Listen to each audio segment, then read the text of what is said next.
I'm Karaleigh Garrison, and this is Seeking Sunshine, where we find the positive in the trials of life. There are times when life just brings you down, down, down, down to the ground. And it's hard when you can't see the light, 'cause things don't look so bright. So now it's time to reframe and retrain your brain. It's time to look for the good. You know that you should. Why don't you join me? 'Cause I'm seeking sunshine. I'm seeking sunshine. I'm seeking sunshine. Oh, oh, oh. I'm seeking sunshine. I'm seeking sunshine. I'm seeking sunshine. I'm seeking sunshine. Do you like this song as much as I do? Ooh, it just gives me goosebumps and makes me want to dance. I am in love with this new version of Seeking Sunshine. This is the title song for my album that is going to come out probably around next February. If you want more information, please sign up and subscribe for emails from my website. My website is KaraleigghGarrison.com. Do you have a story to share? I would love to interview you for my podcast. I want to hear all about you and what you've been through and how you've been able to seek sunshine in your journey. Please reach out to me. You can send me a message in DMs on social media, or you can even send me an email at KaraleigghGarrison@gmail.com. I would love to talk to you. Hey guys, welcome back to the Seeking Sunshine podcast.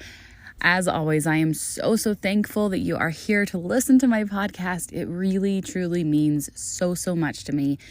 I'm so thankful for you. I hope that you guys had such a beautiful Thanksgiving and that you were able to see some of the sunshine and blessings that are in your life right now. I know sometimes those can be really hard to find. They can be really kind of hidden away, but I know that if we look for them, it can really help us. It can really help lighten our mood. So I'm super excited for this episode today. I have a really incredible guest, and I hope that if you enjoy this episode that you will like it and share it. If you think of somebody who could use these words of inspiration, send them this episode. And also, it would mean so much to me if you would leave a review, because that actually helps more people see my podcast. So I'm going to introduce today's guest. She is so incredible. Today we have Kristi Nellor on here. She is a soul consultant for inner and outer beauty, a reinvention strategist, empowerment and mindset coach, a creative director. She's an artist, a maker, a designer, and a creativity catalyst for companies, teams, and individuals looking to transform their impact, messaging, mindsets, and lives. She talks all about the things that she has done during this podcast, and it's kind of unbelievable. Like, she blows me away. She's also an international speaker, an international best-selling author, and she has a podcast that focuses on saying yes to yourself and living your best life on your own terms. She works closely with clients to identify roadblocks, zero in on their unique essence and soul, define their core values that inspire creative action, and build an intentional roadmap to breathe life into any vision. If that sounds like something that just lights you up, you have to go check out her website. Every facet of her work strives to help unlock possibility and is rooted in creative thinking, collaboration, community, intention, and self-expression. She is so incredible, and she actually offers one-on-one coaching. She does team coaching and creative workshops. She is just mind-blowing. This conversation lit me up so much. I felt just such a kinship with Kristi. Right now she's launching a multi-author book project, and she just has so much going on, and she's also a mom, and she's just so incredible. So I'm going to put all of her links in the show notes so that you can go follow her on social media, so that you can go follow her podcast, which is called The Hell Yes Habit. And oh my gosh, guys, it's amazing. She really blows me away. So I could just sit here and go on and on and on about how amazing Kristi Nellor is, because she really is incredible. But instead of doing that, I'm just going to let you meet her. So welcome, Kristi. Thank you so much for taking the time out of your day to come on my podcast. Welcome, Kristi. So excited that you're here, Kristi. Thank you for coming to the Seeking Sunshine podcast. Thanks for having me. I cannot wait. This is so fun. Yay. So basically, I'm hoping you'll tell us your story. Like, you are incredible. I was reading through your bio and I've been following you on Facebook, and you do so much. You have so much going on and you just seem to be rocking all of it. Like, I'm just totally blown away by you. So I would love to hear your story. Yeah, sure. Well, thanks for that. That's an incredible compliment. And I don't know, things always look, more blissful on the outside. There's a lot of the, second guessing and the all that stuff in the background. But no, let's see, gosh, my story. There's so many elements of that. But basically, I grew up in Kansas. And I have always been sort of straddling the world of like, I loved art and creativity. And then I loved math and writing and like all these like academic things. And so I feel like in Kansas, I was always, having people try to put me in a box. They were trying to label me. Oh, you're the artsy kid. Oh, you're the sports kid. Oh, you like math. What all these different things, right? And that's like always our brains work like that. Like, we try so hard to put people in boxes, and people just don't fit in boxes. Like, none of us do. None of us do. But when you're young, you're kind of trying to, because you want to belong. But then and this is sort of a recent epiphany, that like, I think I've spent my whole life trying to outrun labels and boxes. I've always wanted to be the one who's like, oh no, I am that, but I'm also this, and I am this, and I'm also this, and that's just part of this sort of multi-passionate sort of flow that comes out of me. And I think it's from being creative. So anyway, I'll tell the story. I'm like going off on a tangent, but no worries. I relate to you so much. Yeah. Like, I really, I'm feeling this. Like, I've always loved like costume design and stuff. And so I actually majored in college in costume design and makeup and sewing and stuff. But like, my actual passion is music. And so I'm like all these different places plus the podcast. So I totally understand that. Like, I love multiple things, and I could be, and then, you throw motherhood in there, and it's like, well, there's this idea of that you're only supposed to be a mom. And then if you're not putting every ounce of your effort into just being a mom, then you're not doing it right or something, which is crazy. But like, that's a societal, it's like a societal expectation that we have to overcome. Yeah, it's intense. I mean, I have to say, so just to bring in the parenting thing, I'll tell a little bit about my journey, and then the parenting thing is actually a big pivotal moment for me when things shifted slightly. So basically, I grew up in Kansas. I had this whole thing. I went to art school, which I decided to do that instead of going and playing softball, because I also really loved playing softball and had grown up playing. And my entire family was a sports family. So my mom had 6 brothers and 1 sister. They all played some form of baseball, softball. One of my uncles was on the farm team for the Kansas City Athletics before they were the Oakland A's. My grandfather's in the Softball Hall of Fame. There's like all of this like heavy sports stuff going on in my family. And I was like, yeah, I like that, but I'm going to go to art school, where not only was it like art, but there was not even a sports team, right? Like, there wasn't even a sports team to cheer for. Well, that's not true. They had a hockey team that they called the Nads, so that the people in the stands could scream "Go Nads." That's what it's like to go to an art school. That is what it's like to go to an art school. Okay. Yay. So anyway, but I kept playing softball. Like, I joined the faculty team and different like co-ed teams and stuff, and I had fun with all that. But so I went to art school. Then I ended up going into graphic design, because that blended art and writing, which I really loved. And I wanted to impact people's lives. And so someone told me that that was the perfect profession. And I was like, that sounds good. And so that's what I studied at art school. And I loved blending those two things together. And then when I got out of school, I found my way into branding and brand strategy. And so that to me was a way that you could really affect people's experiences. So, what I loved about that job was the way that I came into it was with full empathy for the consumer. So I was trying to create something that solved a problem that they were having, something they were stumped with, and all of this. So Which I have to say, that's so beautiful, like to come at it from that way, because as consumers, we are like constantly bombarded. And I mean, there are definitely like ads that are like uplifting and entertaining that actually bring people joy and that actually are helpful. And then there's the ones where you're like, okay, is this over yet?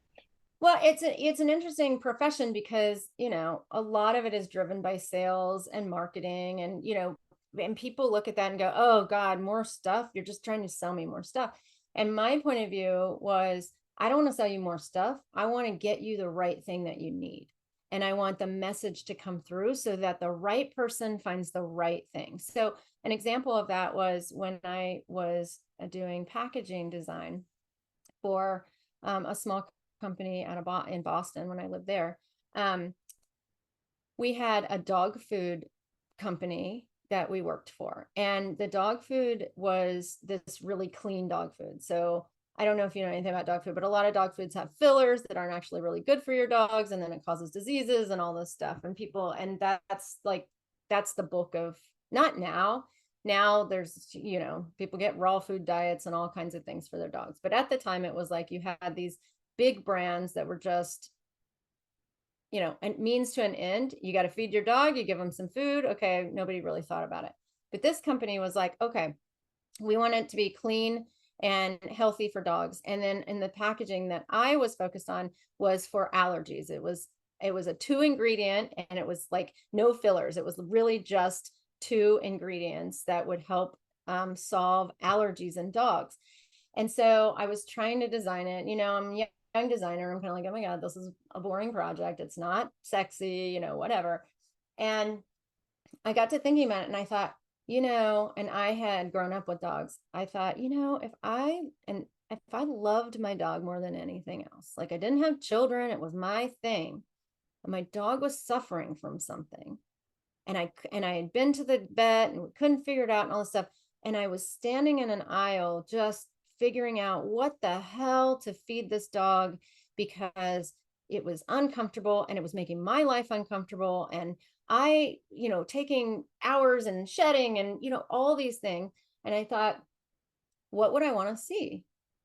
And then the clarity came to design this really clean package that was just like 1+1. How simple is that? And then the ingredients, and it was just like so simple and clean. And then that package took off because people were like, oh, I get it. And so, that was a turning point in my design career for me, because I found the like trigger on how I could take something that seemed monotonous and boring, and something that I was like, oh my God, I don't even want to do this project. And you could inject meaning and really have an impact. And I saw that firsthand. That's Seeking Sunshine, like right there. In like, I have this job that I thought I was going to love so much, but not every single aspect of it is super inspiring and super, exactly what I was looking for. And then to find a way to put that meaning in and to make it beautiful, that's exactly Seeking Sunshine. Yeah. And it's like, and I didn't know it then, but in retrospect, looking back, I realized that that's how I live my life. Right. I find the positive nuggets in all the shit. Like when the stuff is getting thrown at me, I've so often looked at things, and now I do it consciously because I know about it. I know that you can look at something and go, okay, instead of asking, why is this happening to me? You go, okay, how is this happening for me? Right. But when I was young, I didn't even know the words or that concept. But in retrospect, when I look back, I'm like, oh, I was just doing that naturally. And I think that that has been what's really carried me through to do all the things like you were saying, like I'm doing a lot of things, but it's because I'm in them. I'm letting them sort of guide me. And they're not all wins. A lot of them are failures, but I don't get defined by my failures anymore. I think that's the big thing for me is I'm like, oh, I just put it out there and you know, I know that some people are going to like it and some people aren't, and that's okay. And I'm going to learn lessons, right? And that sense of freedom has allowed me to push through and try all these new things. Yeah, Absolutely. yeah, Absolutely. One of the amazing things about like the podcast and the idea of seeking sunshine is that we get to look in retrospect and be like, okay, how did I actually do this? So that, not only can you tell other people how you did it so that they can, lift their own like vibe, but also so you can continue to do it for yourself in the future. Like it's so yeah. important. Yeah, well, it's like a muscle. I think you look back and you're like, oh, that's how I did it. Okay, I'm going to practice that muscle again. And, none of it just comes naturally necessarily. You've really got to like dig into it and go, okay, I'm going to practice that.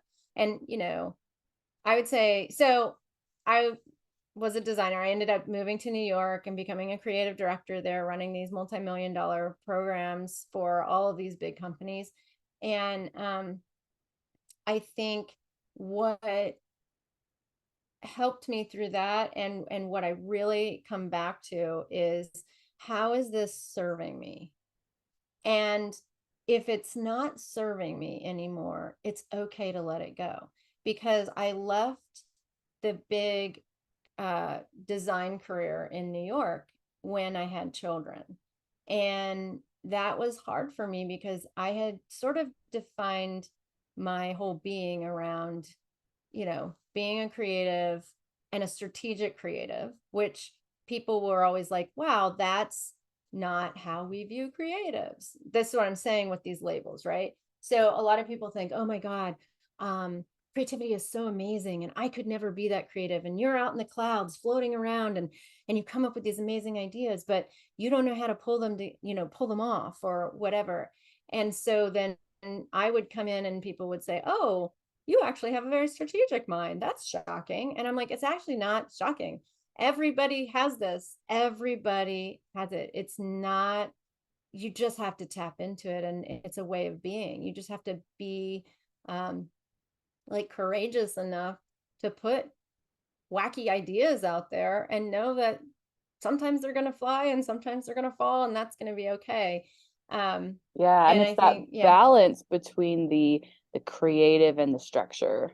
And yeah, like when you learn to, have those in harmony, you just explode like everything, you know? And then as you watch your life go by and you're like, okay, this is getting a little out of balance, you kind of balance it back and then things yeah. start flowing again.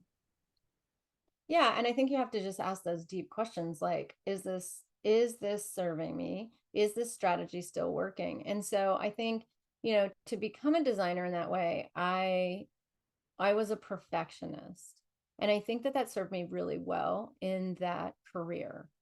Um, but what it didn't do was it didn't allow me to well, you become judgmental in all the facets of your life and then it's hard to seek sunshine.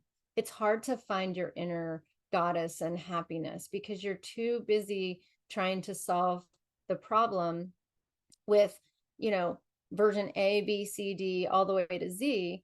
And that's the way I used to pull off my designs. Like no one could poke a hole through it because I had thought through every single problem that could come. And that served me and I became successful through that. But it was also detrimental in my life because I wasn't sleeping. I was pulling all-nighters. I wasn't eating properly. I wasn't taking care of myself. And so you can't really sustain that. And so when I had children, when I got pregnant with my first baby, it was like, okay, I really have to figure out what I want to do with my life because I can't sustain this crazy, crazy schedule. And I also was not in a place where I was felt like I could put out subpar work, which was a misnomer. So at the time, I didn't have the tools to say, oh, I'm burnt out oh, I can do work that feels easy. I can find my genius zone. I can have a life that I love. And I can also be really present to my children. I didn't have that tool. It was all or nothing. So I burned out in that career and I left and I said that I have to take some time. And the funny thing in retrospect is I thought that during that time off, I would find myself and I would know what I'm doing next. And I'm like, holy shit, now I have a baby and I don't even know what time of day it is. Like, what was I thinking? And so then what ended up happening is I went and I took that same sort of like perfectionist pattern and I placed it on parenting. And it became like this Uber parent where I was volunteering all the time and I was, you know, Pinterest birthday parties and, you know, all that stuff. And the thing was, is that I actually really liked a lot of those things. But I wasn't making money from it. And so then that sort of messed me up because I was like, oh my God, you know, so then I I have went to tell on, you, I relate to that on like so many yeah, levels of like gorgeous birthday parties. And I mean, for 9 years, we did family matching Halloween costumes that I sewed them all from scratch. And like, it was this huge thing. And then we had this year where my son was diagnosed with type 1 diabetes 2 weeks before Halloween, and we missed all of our Halloween activities after I made all things, and I had to like stop and reevaluate and go, this is not working. So I totally like relate to that, like you, yeah. that attempt to do the perfect mom thing, and then realizing at one point like this is not sustainable, this is not working. Yeah. And also just like, what's the goal? You know, what's the actual goal? Because I think you and I share that sort of thing. Like I make Halloween costumes too. I And saw them. yeah, That's why I mentioned it, because I saw your yeah. just amazing costumes and I was like so blown away. And there was part of me that was like, I used to like do that and pull all nighters and like be able to do that. And I had to recognize it like at this point, which I still made a lot of ours and they turned out iffy. but but like actually never even posted my Halloween pictures. But like recognizing that at this time of my life, I've had to switch priorities and that they were Yeah. good priorities when they were my priorities and not Yes. like making that mean that it like they just change and they just shift. Yep. And at this exact moment, that wasn't what I needed. Yep. But I That's just loved seeing 100% it. yours. Yeah, I loved No, seeing yours. that They were beautiful and amazing. Oh, thanks. I mean, you know, I think you just said it perfectly because it's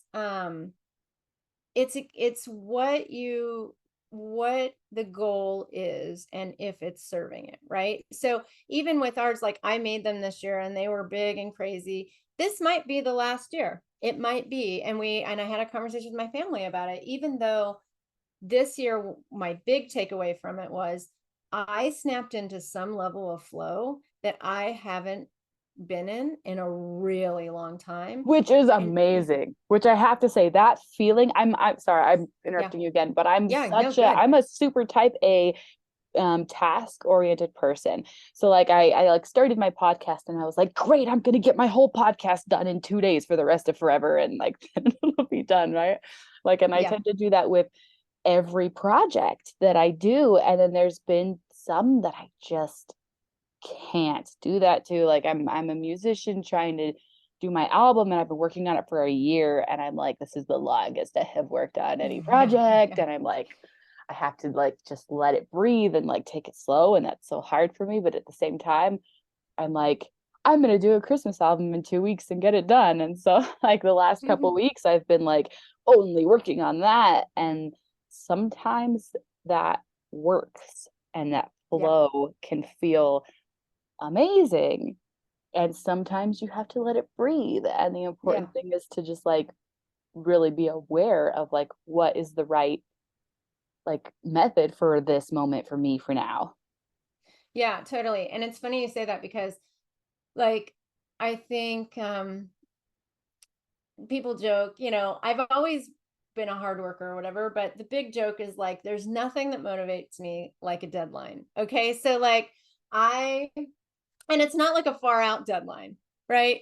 I know Far that out Halloween deadlines do comes nothing every for year. me. They No, have to be like, a seriously. week, 3 days, and you're like, Yeah. I'm gonna do it. Well, this year was interesting because so my daughter is 12, and so she's kind of like in the tween thing, and I wasn't sure if she wanted a handmade costume or whatever, but I've sort of caused this big problem because now my kids are like, we would never buy a costume. Like, who would buy a costume? And I'm like, no, there are some pretty fantastic costumes. Like, don't, like, it's okay. Like, I'm getting to a place where I'm like, no, So I'm funny. not going to be making you a costume when you're in college. Right. Okay, let's just be there. My daughter's also 12, so I definitely like feel you with that. And she was the only one of my three who was really like, yeah, I want this thing you cannot buy anywhere, and you're gonna have to make it. And like, she was the only one that was like really gung ho on that. You're like, oh, I love you, thank you. Yeah, but it's so I was planning, and we were kind of planning my son always comes up with these ideas really like right after Halloween. He comes up with his idea for next year. And so for this entire year, he's like, I want to be 2 sticks of licorice the entire year. And I'm like, okay. And so like I was like, I'm sure I can make that happen because like I know how to do this stuff, but I hadn't thought about it and thought about it. We got behind. And then like the 2 weeks leading up to, or the 3 weeks leading up to Halloween, first, my daughter suffered a double fracture in her leg and got a full leg cast. Yeah, I saw that. That was awful. Yeah, so that was crazy. And my husband's been traveling a lot. So I was really single parenting with that whole fiasco going on because it's like she's in a wheelchair and getting her to and from places and just all this stuff. And then I had a series of live events that I was signed up for, and I went to a retreat. Like my very first retreat that was like about, it's really touted as like a business sort of development retreat, but really it's a soul retreat, right? It's figuring out what your soul's saying to you and how you move forward. And so I had never been to anything like that before. And so I had, and as a mom, like I had carved that time out and fought hard for that time. And you have to keep fighting. You have to keep until fighting. the very last minute because things just come up and come up and come up. All like this stuff was and all was coming up, and it was hitting the same time my husband was traveling. So now I'm like trying to find a babysitter who not only can babysit my kids but can transport a child with a broken leg who also has a wheelchair. And I'm like, oh my God, this is just throwing all this craziness in the mix. But I was like, I'm so committed to my own growth in this season of my life right now, because my pattern is often to like just throw everything out the window and care for my children and just, do the thing. And I was like, I am not letting go of this right now. And I was almost to the point where I had to be crazy. I had to be really vigilant and be like, my eye is on the prize. Yeah, I don't even know what the prize was, but I was like, I'm going to these things and I'm going to show up. And so I had not done any work on any Halloween costumes. So the retreat was Monday, Tuesday, Wednesday before Halloween was on the following Monday, but my son's Halloween parade at school was Friday. So I was like, okay, I'll get home from the retreat and I'll spend all day Thursday, like engineering, because the things have to defy gravity, right? So I'm like, I have to engineer it, find the supplies, make the thing, which always takes longer than you think it's going to. But I was like, I'm just gonna do it on Thursday. And then Thursday rolls around and all day Thursday gets eaten up by all kinds of craziness. I don't even know what, like, plus I was coming off of this like blissful retreat. I wasn't even with it. I was like out to lunch. Like things were just like happening. I'm like, I was moving so slowly. Oh, I know what it was. On like autopilot. Yeah, I know what it was. I'm on the PTA for my kids both go to separate schools, and I'm on the PTA board for both of them. And they both had a meeting that morning. And so it was like back to back. So anyway, the whole day just got eaten up and I had work stuff to do. So at like 3 or 4 in the afternoon, I'm like, shoot, I gotta figure out this costume. He needs it tomorrow. And so the one thing is that my husband, I had talked about how we're gonna make we decided to make them Twizzlers because I was like, okay, we need it to be like look like something, otherwise you're just gonna have these 2 random sticks coming off your body and no one's gonna know what it is. Right? So we need to like brand it, and it needs to look like something. So I was like, I think you need to go get like some pool noodles or something. I told my husband, and he's like, okay, but idea. This time of year, he's like, so we're behind, and he's like trying to order it off Amazon. They're not gonna make it here on time. Nobody has pool noodles. Which, for the all this record, stuff. I actually did that last year or 2 years ago. I was like, I have to have pool noodles for my Christmas decorations because I wanted Oh to make yeah. them look like candy canes. Oh Could yeah. not find them No, anywhere. You I can't know. buy them at this time of year. It's We crazy. should just start manufacturing pool noodles to sell They're in the so fall. useful for so They're many so good. I things. know. They should just be a craft item. They should be in a craft store. Anyway, we could go on and on and on about that. But so anyway, my husband ended up going, I was like, well, maybe try Home Depot and see if they have some sort of like something. So he found this pipe insulation and he brought like, I don't know, 5 bags of those home and they were laying under our table for like 2 weeks or something. That's all I had done. I was like, just, we need this in the house or whatever.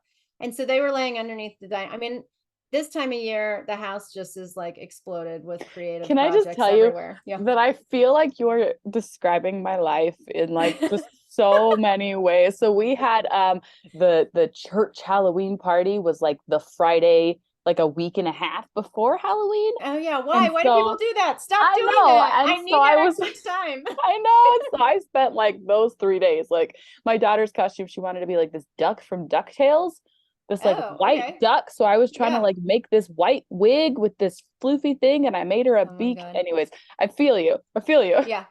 Yeah, no, it's awesome. And it's like so it's fun and stressful and all the things. So anyway, on this There's Thursday something night, about sorry, there's there's something something about it. about Yeah. that creative challenge with Halloween costumes where you like feel really proud of yourself at the I end know.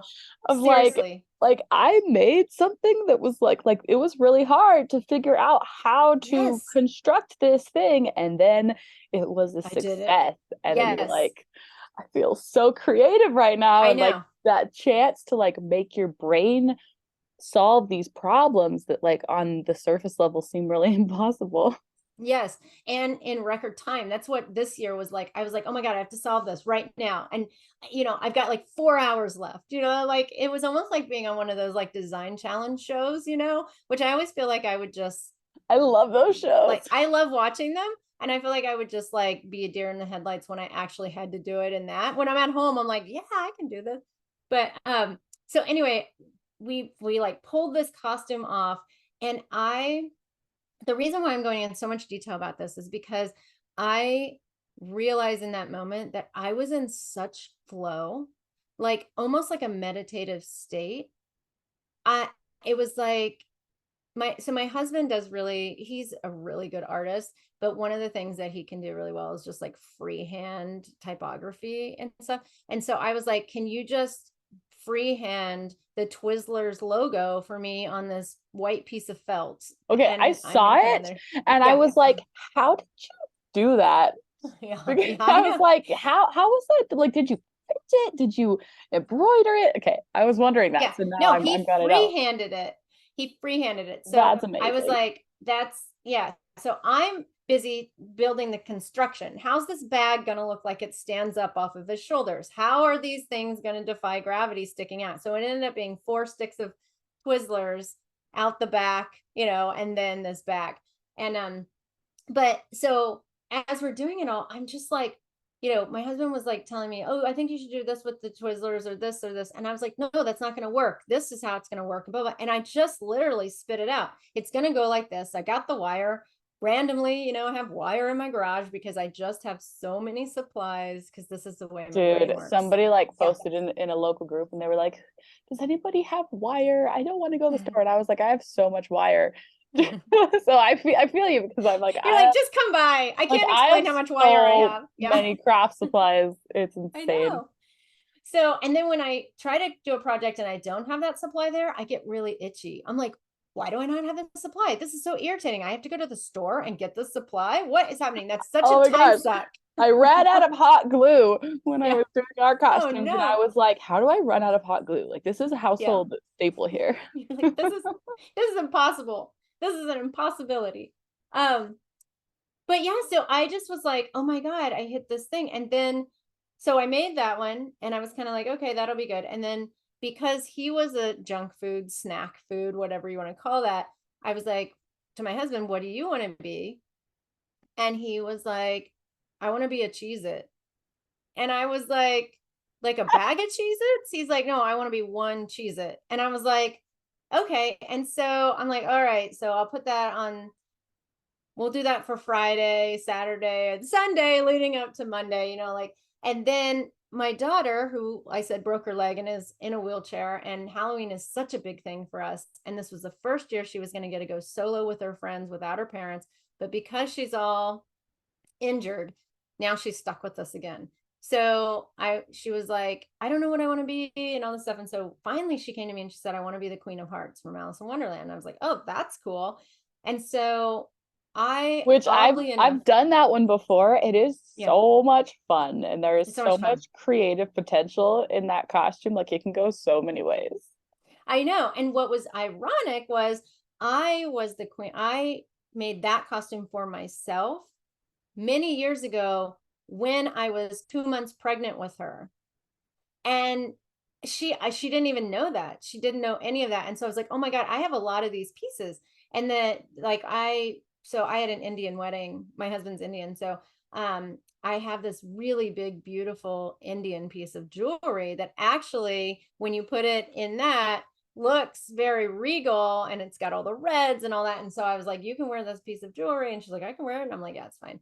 Anyway, so I had all these pieces and we kind of like put that together, and I sewed another skirt for her. So her outfit was kind of together. But then we were like, oh my gosh, we're going to turn your wheelchair into a throne. And she was like, that's so cool. Yeah. It looked so cool. Yeah. So then we went into that construction, and that was like, there were failures in it. Then there were triumphs, whatever, but it was really amazing. And she played the part so well. Like, that's what I loved about my kids. As soon as I give them the costumes that they ask for, they drop in and they step into it. And it's not just like they're just wearing a costume. All of a sudden they become that character. And it's really, really fun. Like, my daughter was like, she's the smiliest kid ever, but she was like holding her face very stern in all the pictures. She was looking very like, off with your head kind of business. And I was like, that's amazing. But the funny thing was, so I'm just like rapid fire going through this. And so we made a family trip to Joann Fabrics because I was like, okay, I need orange fabric for the Cheez-Its. I need some regal looking fabric for this. We need to figure out how we're going to build this thing in the back. And so we're all four in Joann's, and I'm like, so my husband's also creative, and sometimes he makes his own costumes and sometimes he doesn't. So I was like, so what were you thinking of the Cheez-It? And he's like, I was thinking of getting foam and all this stuff. And I was like, everything you're saying is not going to work. I'm sorry to be the wet blanket here, but I'm like, from a construction standpoint, it's just not going to work. And he's like, so we got in like a little argument in Joann Fabrics because I'm like, we're here now. We need to get the supplies. What do you mean you haven't sketched it out? He's like, what are you talking about? I have a full-time job. This is Halloween. Get your priorities straight. I'm like, oh my God. So I said, listen, I'll figure this out. And in my mind, I already knew exactly what I needed, but they were out of orange felt. And I was like, what? Come on, Joann. I know they had like 5 colors and they weren't nice colors. It was like, all the generic stuff. So I found some other orange, like fleece stuff, which doesn't have the same structure. But anyway. Yeah, it doesn't hold up on its own. You have to have that stiffness. Yeah. So then I had to build a structure. I had to figure out the structure in there. And I was just in the zone. So over the course of so Thursday night I did that in a couple hours, my son's costume. And then Friday I had something else to do, so I didn't do it. So I really started on the other 3 family costumes on Saturday. And I like halfway through the day on Saturday, because I was procrastinating, honestly, even though it's something I love. I also love going on walks with my family. I was like, and so I'm like, oh, I want family time. So I started on like Saturday, and I made my daughter's costume, my husband's costume, which his took the longest actually. And then we were on Monday, Halloween, and I didn't have a costume. I was still finishing up both of their costumes. And I was like, God, what will I be? What should I be? And at the end, I'm like, well, I'm probably going to be pushing the wheelchair with the Queen of Hearts. So I should be something that kind of matches it. My son and my husband are both snacks. And so we should be something. And so I thought, oh, how about the caterpillar, like the trippy caterpillar, which that's such a hard costume to make. Yeah, but then I looked online, I was so inspired. I'm like, oh my God, game on. So then but a couple of years ago, I made this crazy jellyfish costume that had this giant round hat that lit up. I had it light up and all this stuff. And I was like, ooh, that could be repurposed for this costume. If I tuck all the jellyfish tentacles up in it, that you don't see that, then it just looks like a hat. But then I had all these jellyfish legs that I had sewn, and I was like, oh, I could repurpose those as caterpillar legs. So I spent all day putting this on and all this, and it didn't work. It didn't work. The legs were too heavy. They were hanging all over. It looked stupid. I was like, this isn't good. And so, like an hour before we were getting ready to go out for Halloween, I had the hat, and I was like, what am I going to do?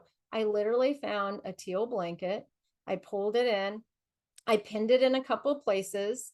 I found this other shirt that I had made for a costume like 5 years ago that was like all iridescent. And I put it all together, and I was like, oh my God, this is like amazing. It turned out to be this amazing costume. And I thought, I'm so in the flow. And that was the takeaway. And then I was posting on social media, like, like that's one of my hurdles with my business, is like, I need to be posting more and all this stuff. And it was just flowing out of me. And the responses were what was interesting, because people were responding and saying things like, I don't even like Halloween. I don't even dress in a costume, and I want to hire you to make a costume for me. I don't even this, but I'm invested in your success. Oh my God, whatever you're drinking, whatever that is, give it to me. And what I realized, and this is why this long story about this for your podcast is, I realized that it was like, I was so in the flow. I was so in pleasure and joy and fun and in my own sunshine, that it was so attractive to other people. They didn't care what the content was. They just wanted it. They just wanted to be in the midst of it.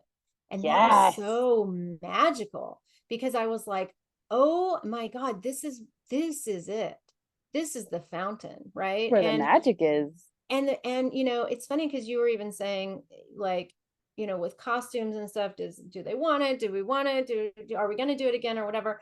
And I'm sitting there looking at this going, I love this. And I've been doing this every year since my kids, not since they were born. I didn't make costumes for them when they were really little. I hadn't caught that bug yet. It was really kind of like once they got to be a little older, because my costumes are always like, okay, you got to wear this belt here, and you got to strap this on here. And it's something that they have to be good sports about. It's not just like, see, and my experience was the opposite. It was so much easier to force my kids to wear my crazy designs when they were little. Like we did Alice in Wonderland when my middle son had just been born. He was born in July, and then I made him be the Cheshire Cat, and I went and bought this fuzzy white fabric from Joann's because I couldn't find purple fur anywhere, and I dyed it purple myself. Oh my God. And amazing. I couldn't wash it because I didn't know what I was doing, and I hadn't studied costume design yet, so I didn't use like synthetic dye. And so if I washed it, all the dye would come out, so I just let it dry purple, and then he was sweating purple, and he's like 2 or 3 months old. Oh my God. Anyways, like I never could like make my kids do that now, but like when he was only little, it was like, you're like, I totally can. Well, I put them in ridiculous costumes when they were little, but I guess a couple of them were made, but yeah, I don't know. They do things when they're little, right? You're like, yeah. And then they get older, and you're like, oh crap, now you have personality and you have thoughts. What's going on? I know, you want to pick your own costume. What are you talking about? Like the next year actually after that, so he would have been like just over 1 year old, he was Gus because we did Cinderella, and I made him this teensy tiny shirt so his big belly like hung out, and I'm like, they never would like let me do that to them now, but he was only 1, so he didn't care. Oh my God, that's hilarious. That reminds me, when my son was little, we were living in New York at the time, and he got cast in a Huggies baby commercial and ad, and he wasn't that chubby of a kid. I mean, he was pretty normal baby fat or whatever, but they took a shirt and they cut it and sewed it and made it look like it was this short shirt, like you're saying, and there's a picture of him in that with his diaper on, and we always make fun of it because it's like he looks like a little muscle man, Oh, when it's he's like, so if you funny. met my son now, he's like in the 5th percentile for height and weight. He's like the scrawniest little guy, and now he's got this baby picture of him being like this muscle baby, which is so funny. Oh, I love that costume idea. So It's so cute. But what I really just love about this whole conversation and about like Halloween in general is it's such a great like microcosm of like our lives. Like as yeah, you look at these like because you just seem to have when you're making Halloween costumes, there are more challenges like in a short period of time where you're trying to find creative solutions and kind of defy logic and defy gravity and defy what human beings should be able to do, right? And then you come yeah, up with these things and you feel like such a creative soul and you're like, look what I did. And it's yeah. there's tears and there's yelling and there's stress and there's like my house looks like a bomb went off. And then you get to the end of it and it's over and you're like looking at pictures and you're like, you know what, it was totally worth it. And I feel Yeah. like we can take all of these lessons from this little microcosm of Halloween and just expand it to our whole lives. I'm 100% agree with that. And it's like, I think I did a post about it this year because I posted so much about it that I thought people must think that I am insane. Because, but I thought of this thing because people have said to me before, wow, you put so much time and energy into this thing that just happens on one night. And I think, yeah, you can look at it like that. But for me, it's about it's about personal expression. It's about like I love Halloween more than any other holiday because I feel like it's rooted in creativity. And it's funny because oftentimes, and as a in college or whatever, everyone's dressing as like a sexy angel, a sexy uh Satan or devil or whatever they are, right? Or and the big joke is that Halloween is this opportunity for you to just be a hoochie, right? Like it's like to dress as scantily clad and whatever. And if you think about that, so that's been this big joke for the longest time. But if you actually look at that and think about that, what Halloween is doing for people is allowing them to step into something outside of who they normally are, whatever that is. And if people are generally not scantily clad, all of a sudden they've been given permission and an excuse to dress like that. To And it's dress, something, but it doesn't matter if it's scantily clad or what it is. It's people are given permission to dress how they really want. yes. And Like and what? no one can judge them because it's this one night where you're supposed to be wacky. You're supposed to do whatever you want and be creative, and the more outlandish it is gets the more accolades, all this stuff, and so you get celebrated. And so if we really look at that and think about it, it's like, oh, this why aren't we giving ourselves permission to be more of who we are on other days, right? And I think that comes back to what I Absolutely. was saying in the beginning of I was always trying to outrun labels and boxes, right? So it's interesting that our conversation is going into this because basically I this whole Halloween thing happens to me every year when I do it, right? But this year it was on steroids. It was by far, I made everything faster. The solutions came faster. I had less failures. I was just in the flow in a whole different way. And I just had come off of that 3-day retreat. And I think that had something to do with it because at that retreat, Absolutely. yeah. And who would have thought, this is what blew my mind. At the retreat, I got this massive clarity on how I want to move through my business. And so just for your listeners, we talked about me being a creative director in branding and brand strategy, but I left that career and well, not really. I still do a lot of that kind You of you stuff. pivoted I in a pivoted. way to maybe a Yeah. different kind of clientele. Yeah. So now I'm taking that design focus, the design process, and helping people apply that to their lives to achieve the dreams that they want to have. So basically, I realized when I went to get my coaching degree that it was the same exact process as I've been doing in the design world for a couple decades. And that it's really like you attach yourself to the bigger vision And then you figure out how intentionally to get there. And it takes making prototypes and trying things and seeing what works and what doesn't work and iterating and iterating and iterating and iterating. And that's how we build our big, fabulous lives, right? And so that's the work I'm doing now. But in that retreat, I got a bunch of clarity because I kept thinking, well, I'm doing that, but I really love to create all this art and crafts and, all this stuff. I made costumes. Like, how do I blend all this together? They seem like there's a thread, but I just can't find the niche, right? So this is a long-winded story, but I think it's important. So in that retreat on the second day, they told us that they were going to give us free headshots. And they told us on the first day. And I thought, oh shit, I'm not prepared for that. I didn't get my hair done. I don't have a cool outfit. It's too late to go shopping. And so I spent that whole evening like trying to figure out what I wanted to wear. And I tried on like probably 50 outfits. My husband was like, they all look great. I don't know what your problem is. And what I realized is that, and this has been my entire life, I really care about the clothes I wear, not because I'm worried about what people think of me or I want to be the prettiest or whatever. I like making sure, and it's the same with the costumes.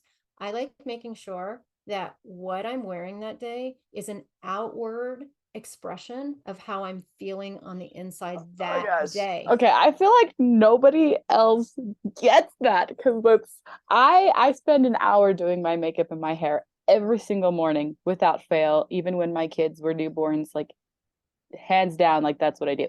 And I do the same thing. I like put so much effort into like what I wear every day. And if it's off, I feel off all day. Yes, and it's like, it's not about like, because I'm going to school drop off and I'm like looking nice and feeling like I don't belong because everyone else is in pajamas with, their hair all sloppy. And I'm like, it's not because I'm trying to fit in, because I'm not fitting in by doing this. It's because it's just part of me. And so many people don't get that. And so I love that you get that. Yeah, it's so crazy because it's like, this is why I'm terrible at packing for trips, because I can never just pack one outfit per day because I don't know how I'm going to feel when I wake up that day. And I need to be able to say, okay, here's the edgy look and here's the soft and flowy look and here's this look. Like, and it's really like that. And it's like, and that look has a different pair of shoes and a different, it's like, I just need it, right? It's very difficult for me to just put something on that doesn't match how I'm feeling on the inside. So the big takeaway of this retreat thing was, oh my God, in this coaching business that I've been doing and helping women find their inner voices and get to the big life that they want to have, there's a part of it that's really important to me, that once we get that inner clarity, that I help women find the outer expression of that clarity. And that's through styling. That's through helping them, like, let's go through a photo shoot. I'll take you shopping, all that kind of stuff, all the way down to personal branding. So taking my background of branding and putting it in and saying, okay, let's talk about who you are and how you want to speak. Like, who do you want to talk to? What are your core values? What are the things that, you want to show up as, and really breathe life into it? Because that's the conversation I keep having with people, is that, just like you were saying, it's like, if you don't feel like the outward expression of that day feels like you're feeling that day, then something's off. And when it's off, there's resistance. You can't be in flow. You can't be in flow. You can't be in flow. Right. Yeah, which I've been meaning to like say this. The whole thing with like the Halloween and being in the flow, it reminds me so much of my day yesterday. So I've been cramming my entire Christmas album into 2 weeks. Like, I'm like, okay, it's got to be done Thursday, and it's been insanity where I spend all my time, but it's been coming really fast. And so I've been in that flow of like, wow, this is just working. And then yesterday we had this whole thing with our washing machine and it started leaking, and then I had to do this whole thing, and it got me so stressed out that when I finally had a chance to sit down and do my music, I was like stuck, and I was like, this is not working.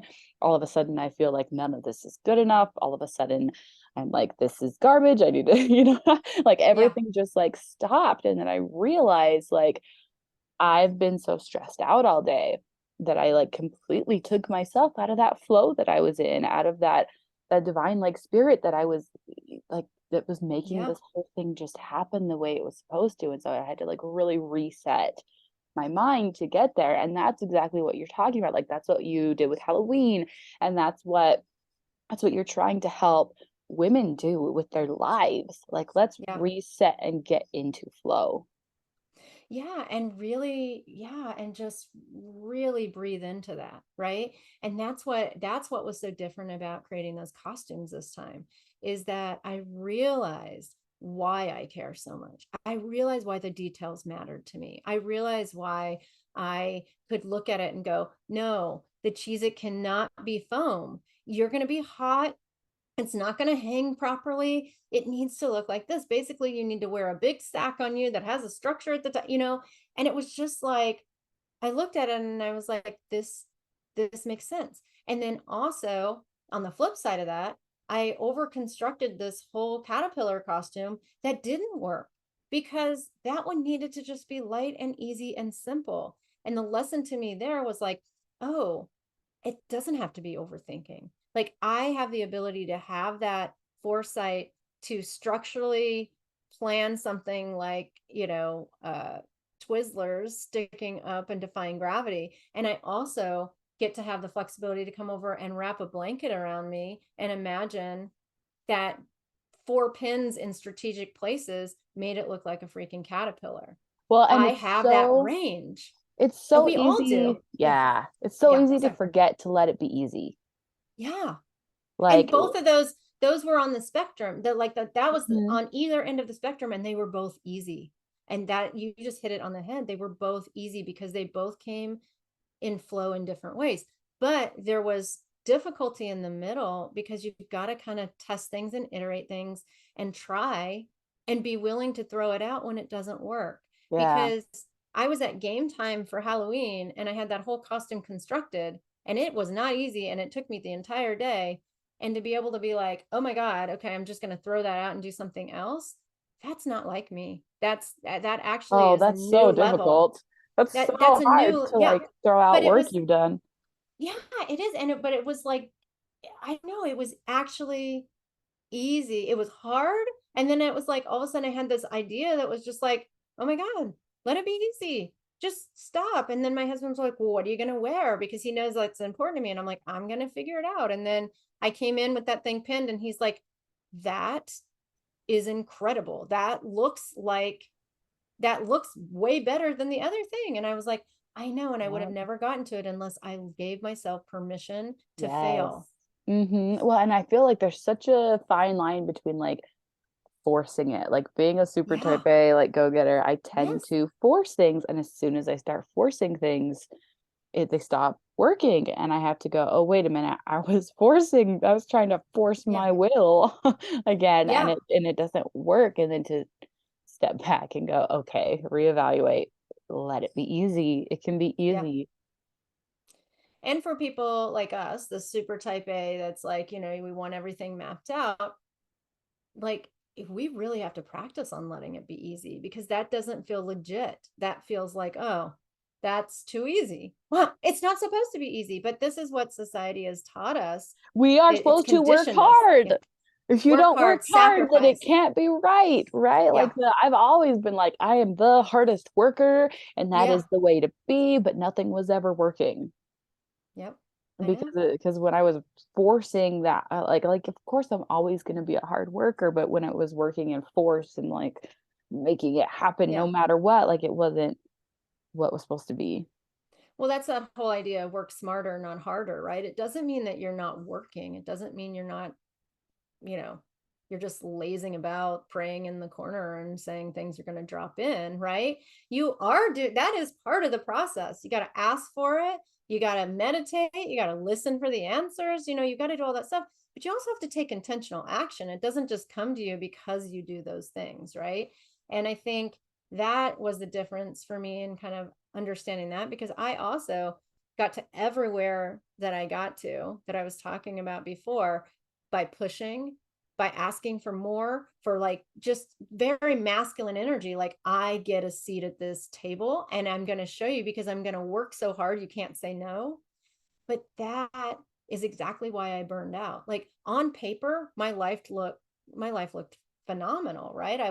I grew up in Kansas, and now I'm like running multi-million dollar, graphic design business in New York. That looks amazing, but the mental um the mental weight and the actual uh level of taxing on my inner being was so great that I literally burned out, and I didn't even know that was a term.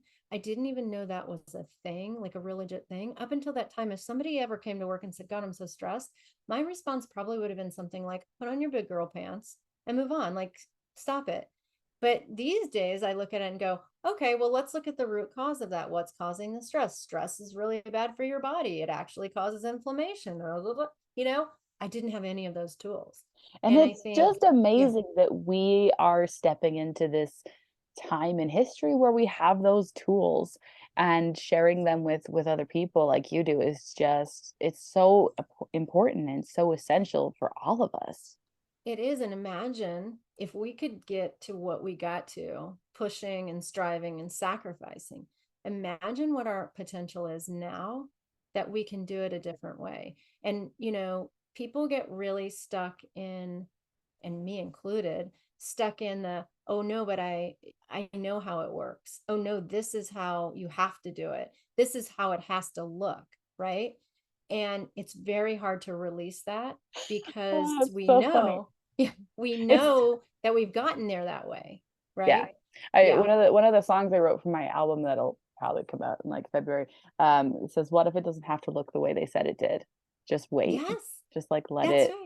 let it Exactly. be, and let it be different." And all of those things we've been taught, and it's been pounded into our heads. Like, the American dream is that you go to college and you rack up tons of student loans and you work your tail off, and then you go work for somebody else, killing yourself for For their them and dream. their company, yeah, and their dream. Yeah, And that's I know. the American dream of the golden handcuffs. And you're like, but I wait a know. minute, that actually sucks and doesn't leave anybody happy. That doesn't Exactly. lead to a fulfilling life. First of all, I love that lyric. I cannot wait to hear that song. So you got to let me know when that's coming out for I sure. think I actually released it as a single, so it is coming out on the album, but I think it was released as a single. I'll send it to you. It's called Wait. Yeah. Yeah. I want to hear that for sure. And then the other thing that I was going to say is that when we get really stuck to how it has to look or the strategies we've been using, what I keep coming back to, and what I keep telling my clients and also myself, my family, is we've tried that other strategy. Why not just try this one? Why not just try the new one? If it doesn't work, you're no worse off than you were before, right? I think you might be muted. Oh yeah, I Oh yeah, I sorry. Yeah, mute because there. I Yeah. tend to get Oh, sorry. Okay. feedback when I'm unmuted, so I Okay. tend to just mute myself, Oh, just sorry, sorry. just in case. I No thought you worries. were saying something and I was like, I can't hear No, you. I know, I'm Um, constantly like nodding along, yeah, like, yes, yes, yeah, yes, you're so yeah. right. But yeah, absolutely. Yeah. So what do you have to lose to try the different strategy? Because you might just be surprised that you can be as successful and be much happier and in flow and have it be easy, right? And isn't that like, that's what we're all seeking? We're seeking like personal and professional fulfillment and being happy, like really stepping into it and saying, everything I'm doing is bringing me joy. It doesn't Yeah, mean that everything I'm doing is an amazing act. I'm still washing the dishes. I'm right. still bringing my towels out in the tub, but I'm going to find a way to make it To find joyful. the sunshine in it, to Yeah. find, honestly, it's peace. To find Yeah. that peace, and that, what, yeah, this particular thing at this moment kind of sucks, but I'm gonna get through it. And in the end, like, I know this was a good choice, and it's gonna lead me in a good direction. And like, to have that peace of mind even when things are going wrong, like, that's the sunshine, right? That's seeking sunshine, is going, okay, this is gonna get better. Yeah. That reminds me, I heard this story once, and I'm really terrible when I relay stories because I don't know all the details. Like I don't know what famous author this is. I should actually research it and find out who this was. But I was just really struck by this awesome story. This person told me that there was a woman who's now a famous author who was trying to shop around her first book, right? And nobody was biting. She was getting no's at every publisher, and just like it wasn't working, and she was so frustrated. And so she had other work and other business that she was doing. And so she thought, okay, I'm just going to pause on the book thing because it's just not coming. I can't seem to push it through. Nobody's interested in this idea. So I'm going to go back and I'm just going to do this other thing that I really love to do. And I don't remember what that was, but it was like she stepped into joy and pleasure and just went all out. And out of the blue, as soon as she did that, a whole different book publisher came to her with a proposal to write a whole different book. So it wasn't even the one that she had been proposing. And it was a perfect collaboration, and it was her first book. And then it launched her career as an author, and now she's got like 15 books or something like that. And it's probably somebody really famous that we all know, and I don't remember that part. But it's such which a would good actually be a story. really important. That would be a really good thing, because people are like, oh, then that's true, because that's a real, But author. it happens yeah. in so many ways to so many people. Like as soon as you Yeah. step back, like I mean, when I met my husband, it was like I'm gonna stop trying to find the one, and I'm just Yeah. gonna, kind of give up for now, because I'm, and that's exactly like what he had just done too. And then we met, and it was like it Yeah. happens in so many areas of our Because you're lives. not trying. You're not trying Hmm. anymore. You're not forcing something, right? You're just in it. You're You're just just dropped in, letting because it it's be. yes, because it's all energy. We are all energy, right? And this sounds super woo-woo, but it's actually very scientific. We are energetic beings. And so when we step in, and this is the same thing with why the Halloween costume, posting about the Halloween costumes brought people out of the woodwork who don't give any kind of interest in Halloween or making costumes or any of the things, why those people are responding to me, because they could sense that I was so dropped into my own joy and pleasure and energy that it's resonant. And the people who need to hear that and feel that frequency and that energy just show up. It's not even the law of attraction anymore. You're not even pulling them from somewhere else. They're already there. You just have to turn on the signal and let them hear it, right? Let them see it. And it's like, I felt in that moment, like, wow, I can't believe anyone's even listening to this. Like, this is silliness. It almost felt like, Honestly, what it felt like for me, it was like letting us in on your crazy, which I have so yeah, much of that myself, that I'm like, yes, there's somebody yeah. else like gets this. And like when you're just in it, and it like does not matter what anyone else thinks. It doesn't matter who's like, why are you wasting it? No, it doesn't matter. It doesn't matter, It because you doesn't matter have because, that end goal in yes, sight, and it's so beautiful that you're just in it.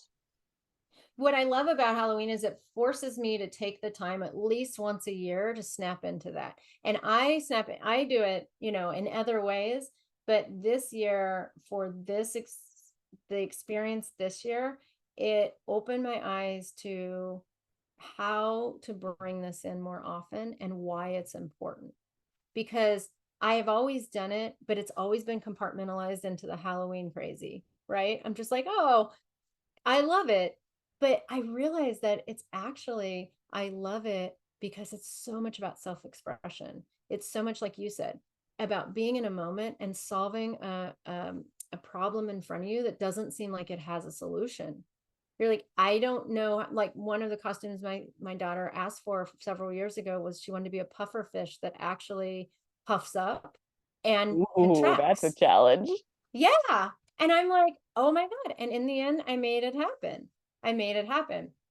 And Which is I had no incredible. idea. And to Yeah, like I had look no idea. back on things you've done and been like, oh my gosh, that was so hard, but I did it. I did Like, it. I look know. what I did.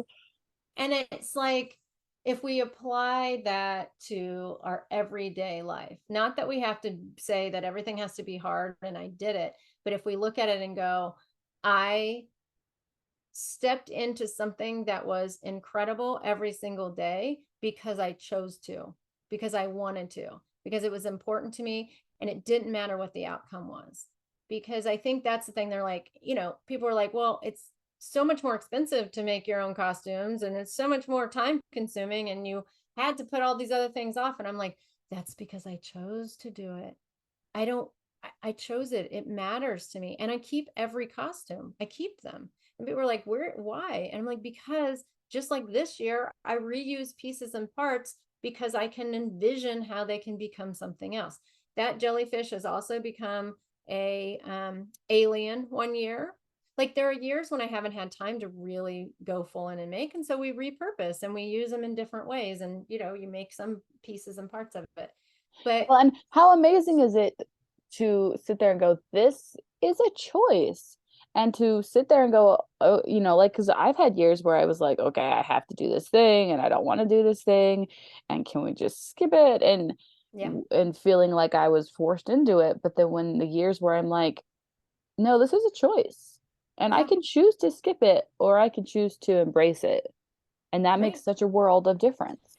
Yeah, and it's the same for like the birthday party things that we were talking about, because I would do these. So one year, my daughter is super social. So not only did we invite her class, we would invite the entire grade. And then we would invite every sports team she was on. And at the time, she was on softball and soccer and like 5 other things. And so we would have like upwards of 50, 60 kids at these birthday parties sometimes. So I did one year that was a talent show. I ran an entire talent show. We That's had them send, awesome. yeah, so that we had them send their talent, what they were going to do, let me know then if there was music or whatever. I hired these 2 like clown-ish MC people who didn't really MC, they just kind of did wacky stuff around. And then we had our backyard had like a gazebo type thing. And so my husband, like I said, he's like this incredible artist. We took all these boxes that of course we saved over like 4 months, like Amazon boxes or whatever. And he like turned them into like looking like speakers and amps and all this stuff. And then this is the most ridiculous thing. We went to this like reuse place and they had a ton of old CDs.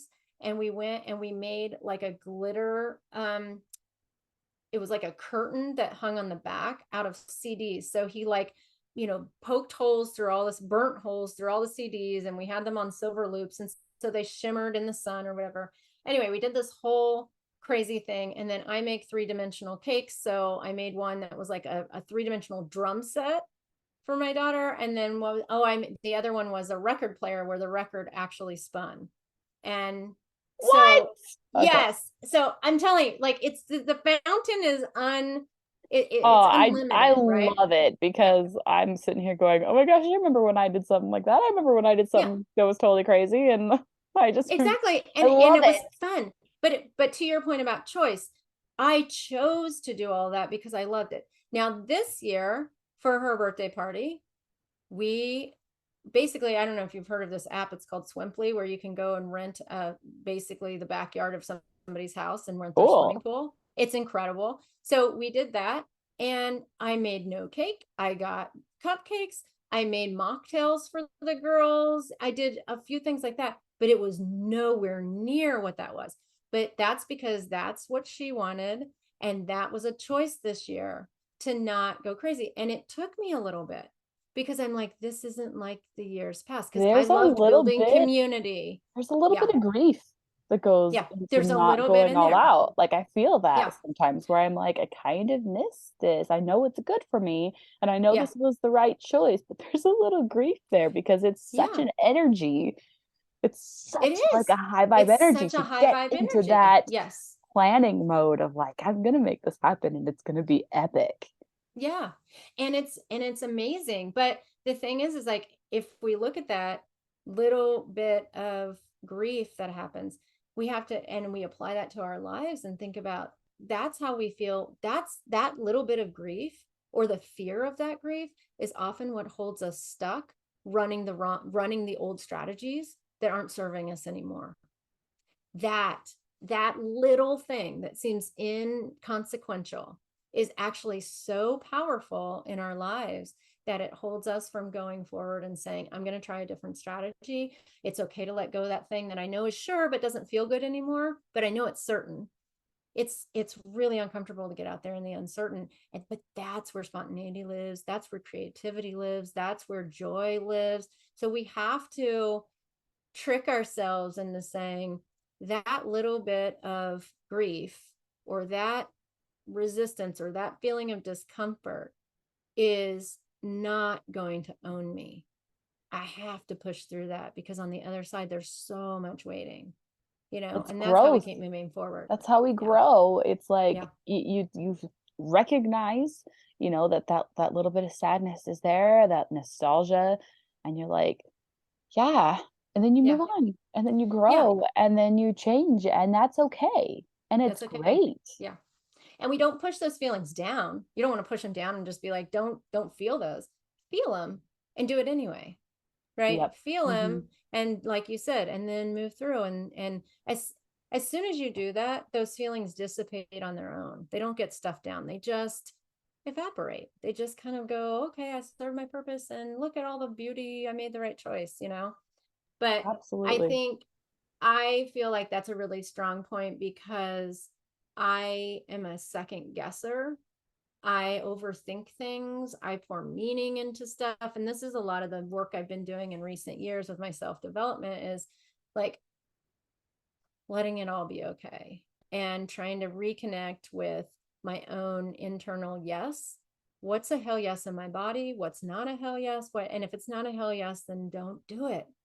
Things should Yep. be either really exciting or don't do them.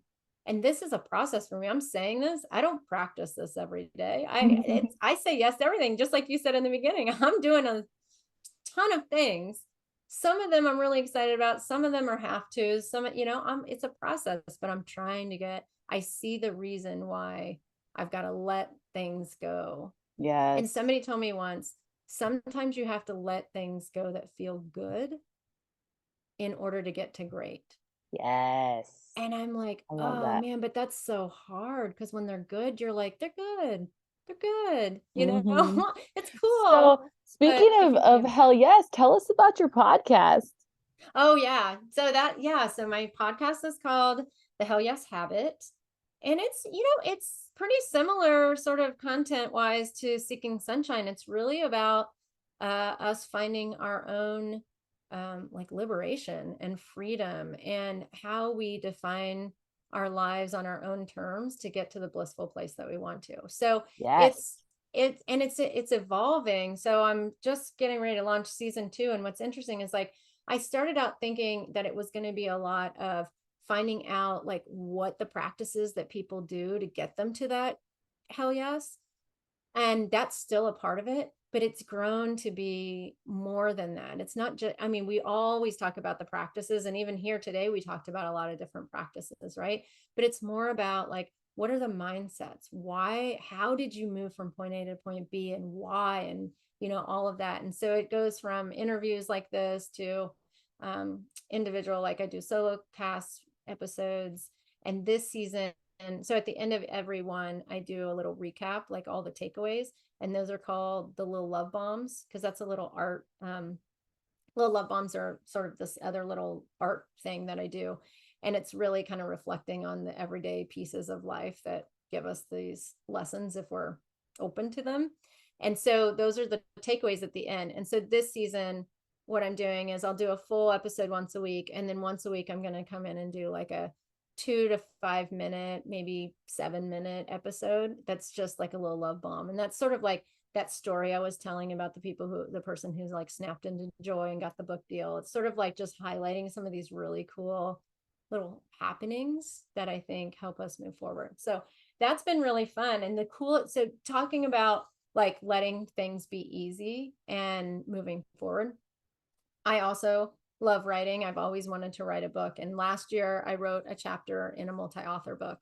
And through the Hell Yes Habit podcast, someone came to me she does self-publishing, and she asked if we could collaborate on a Hell Yes Habit book where we would bring multi-authors in. So like 25 authors, everybody writes their own chapter under this big idea. And then I'm leading it. So I'll be the lead author and I'll create the container and do all the coaching, because a lot of That's times these books, awesome. are for people who have never written before but want to. And so I can help, like I was saying before, I went into graphic design because I loved writing and I loved art, and so the writing piece is now coming back in my life in this really amazing way. And so I'm getting ready to launch that to bring in authors, and then I'll basically help them develop their stories. And you can do like a higher, there's different tiers that you can come into the project, and based on that I'll give you more guidance. I can even help ghostwrite. There's all these different options there. That's So so exciting. I love yeah, that. and that came through having the courage to do the podcast, which took me like a couple of years to actually pull the trigger on. But once I pulled the trigger, I brought it to life in like, a month and a half or something. So that's another one of those things I think that we're talking about, where it's like, the resistance feels insurmountable until you push through that. And then it's like, oh, just let it be easy. It's Isn't it okay on the other side. incredible, like what we are capable of, that when we Yeah. sit down, we're like, no, I can't do that. And then Yeah. we do it. And Yeah. and if everybody could just realize, like you are capable of so much more than you think you are. Yeah. You really Totally. are. Yeah. You have to just get out of your own way. That's the Yeah, thing. absolutely. So Yeah. as we wrap up here, do you have any final thoughts to share with us? Oh gosh, I don't know. Well, you can tell I have lots of thoughts. I'm like, oh, here I could tell you these things. I don't know. I think that, like you said before, I think that seeking your own sunshine is a choice, right? And it's a practice that maybe doesn't come easy in the beginning, but with time and consistency, that's one thing that I've learned in the Hell Yes Habit, is that most people, it's not whether they're good at stuff, it's staying consistent at stuff. That's how they've Practicing. gotten. Yes, practicing makes permanent. Practicing does not make perfect, it makes permanent, right? And that's what we're looking for. And I think like it's the same with finding your joy. And once we find it for ourselves, then we have the capacity to help others find it. And not necessarily even overarching, like you're not hitting them with a hammer, but it's the same as like posting about my love for costumes allowed somebody else to then tell me a story about a moment when they found their own joy, and then this and that, and it just grows, right? And like you said before, it's organic and it's easy if you drop into the energy. And so I think that to me has been the biggest moment of seeking my own happiness and sunshine and joy, is just knowing that if I step into it, the odds are it's going to help other people. Because before I used to just like shy down. I have this big gregarious personality and I can take up an entire room, and I felt guilty because I'm like, what about all the other people? They should get a chance to talk and all this. And I was working with a coach and I was like, I can't be my biggest self because my biggest self actually hurts others. And she was like, no, no, no, it doesn't. By being your biggest self, you don't know what the other people in the room want. Maybe most of them don't want the spotlight at all. But by you sharing your voice, they can find themselves in your story and they can get healed. But they would never get up in front of people and be vulnerable and tell their story. And I thought, oh, that's the paradigm shift. That's the paradigm shift. I'm not being big and gregarious and taking away from others. I'm giving what I'm going out and getting what I need, and in the process giving. And That so, that is a yeah. lesson that I feel like I have spent my whole life learning, Mm-hmm. because I too have a very big personality and I also Yeah. talk a lot. Yeah. Yeah, me Uh, too.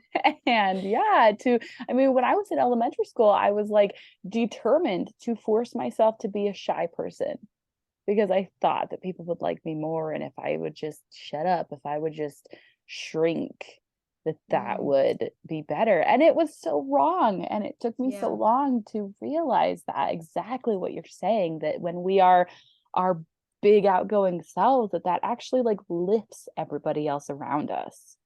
Yeah. Yeah. And it's not doing anybody any service to play small and to like put a, cover over our light. It doesn't help. We think it does, just like you said. It's like, but that's society and our conditioning telling us as women, we need to be quiet, we need to be humble, we need to be accommodating, all of these things. And I'm not saying any of that stuff is bad. It's not bad. But when It's but when only we're taught bad. that it's It's only bad when it's taking away from exactly who you are. yeah. It's just another label that says, here's the way you have to act to be acceptable. And that's just not true.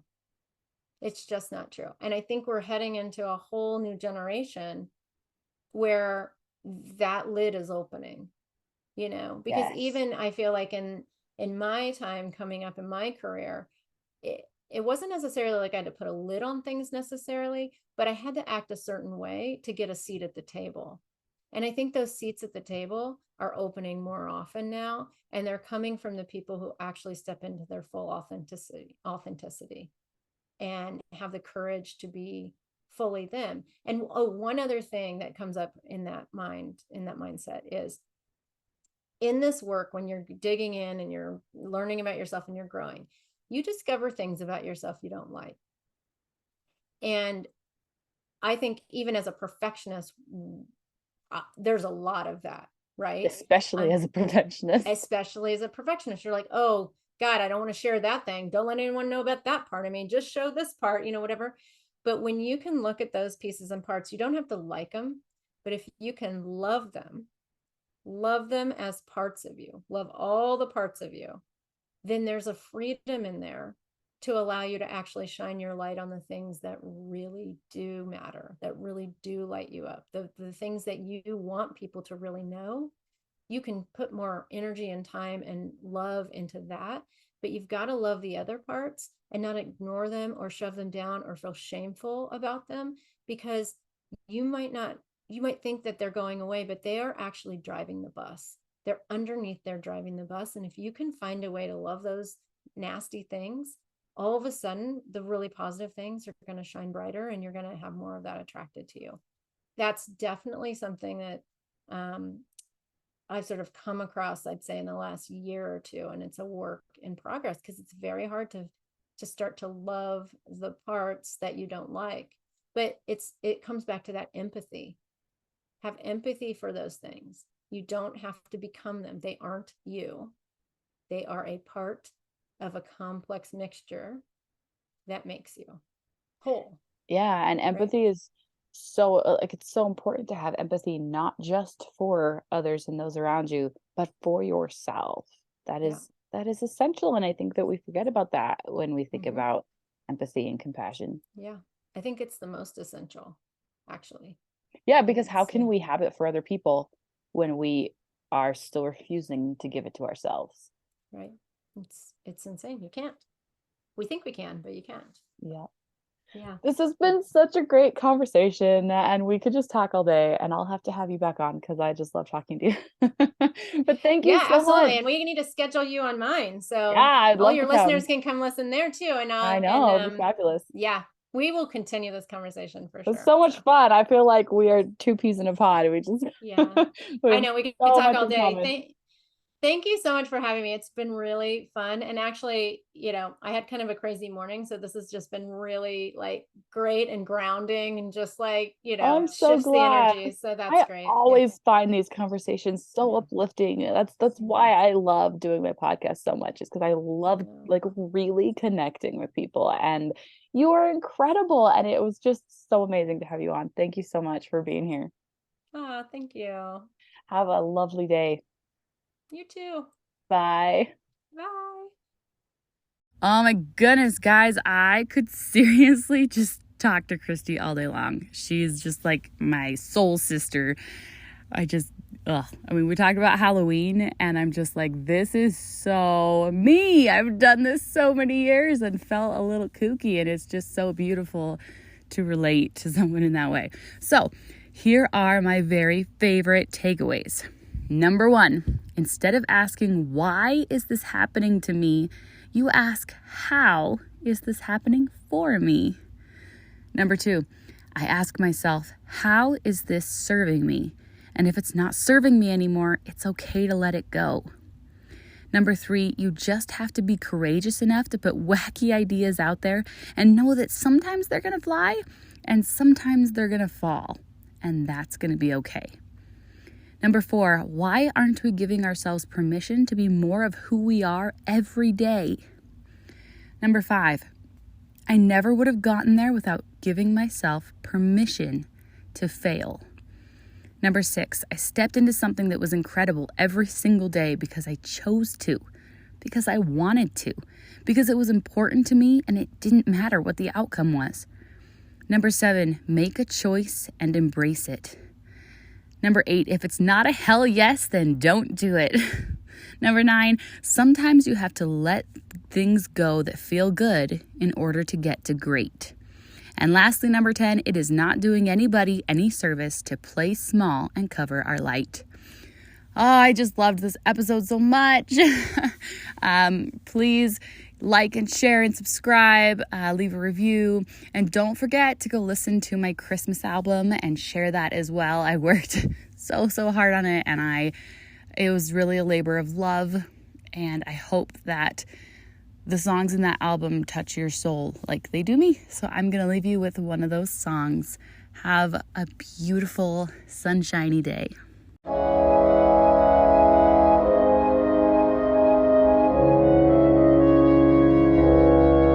What child is this who lay to rest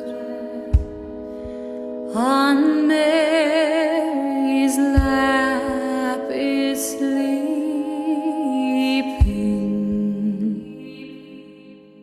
whom angels greet with anthems sweet, while shepherds watch are keeping. This is Christ the King, whom shepherds guard and angels sing. Haste, haste to bring him, Lord, the babe, the Son of Mary.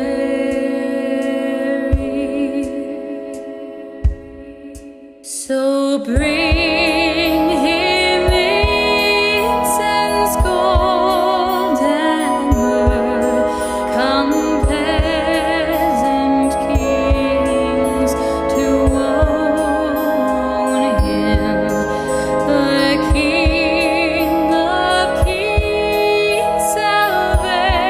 Salvation brings. Let loving hearts enthrone him. Raise, raise the song on high. The Virgin sings her lullaby.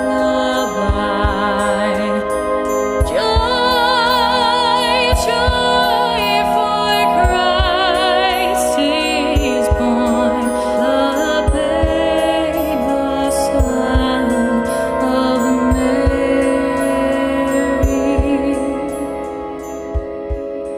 Why lies he in such mean estate, where